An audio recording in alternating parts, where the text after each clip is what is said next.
En 1971, el rock progresivo estaba en su punto de ebullición. Yes había lanzado The Yes Album. Genesis comenzaba a experimentar con Trespass. Y Emerson, Lake and Palmer, ese trío de virtuosos casi sobrehumanos, decidieron ir un poco más allá, a diferencia de sus contemporáneos. Pero lo que grabaron no fue solo una canción, fue una suite de 7 actos, un monstruo de más de 20 minutos llamado Tarkus. Una obra tan ambiciosa que dividió críticos, confundió a oyentes y fascinó a quienes lograron descifrarla. Prepárate porque vamos a definir cada uno de estos 7 actos que conforman la suite del poderoso Tarkus. Acto 1. Eruption. Todo comienza con Eruption, una tormenta sonora. Keith Emerson desata un moog modular como si fuera un volcán en erupción, y Carl Palmer convierte la batería en ametralladora.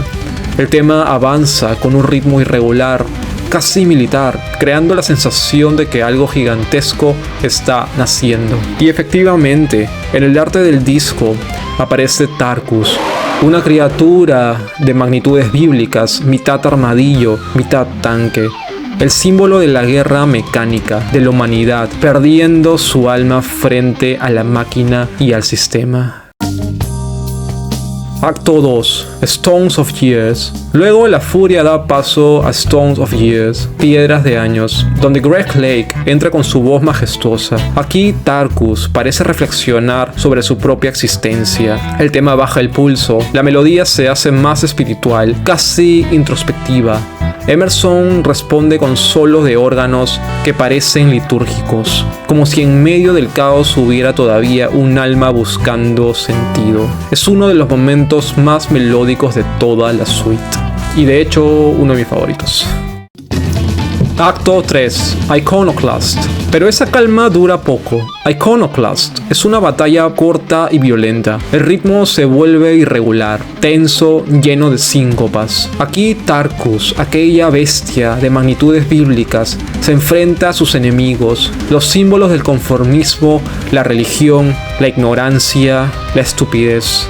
Keith Emerson destruye todo a su paso con notas que suenan como cuchillas, lo cual de hecho hacía en sus conciertos, clavar cuchillas a sus órganos. Acto 4. Mass.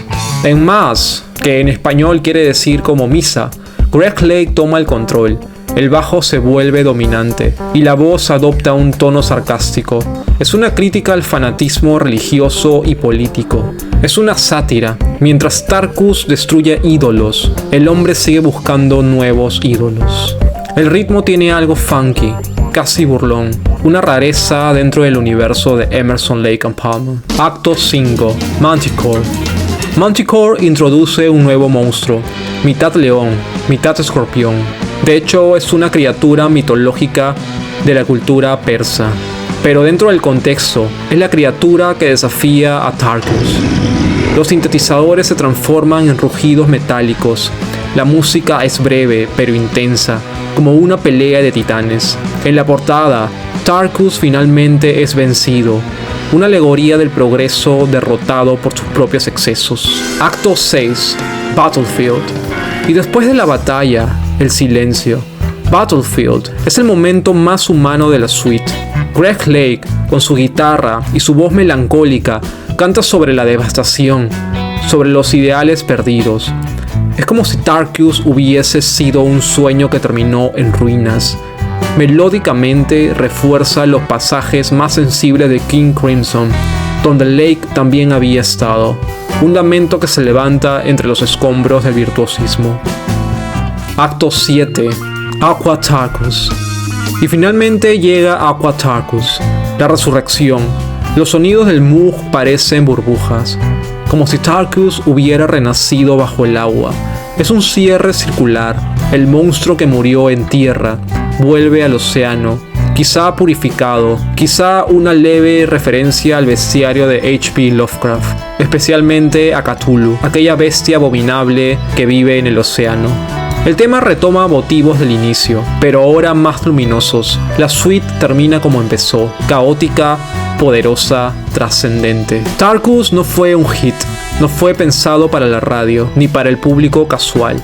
Pero sí fue una declaración, que el rock también podía ser sinfónico, conceptual, incluso filosófico. Hoy, más de 50 años después, sigue siendo una de las obras más audaces del género. Un monumento al exceso, sí, pero también a la imaginación sin límites de Emerson, Lake and Palmer. Si te gustó, apóyame con un suscribir, ya que no cuesta nada. Y dale una chequeada a mis otros trabajos. Cuídate, nos vemos.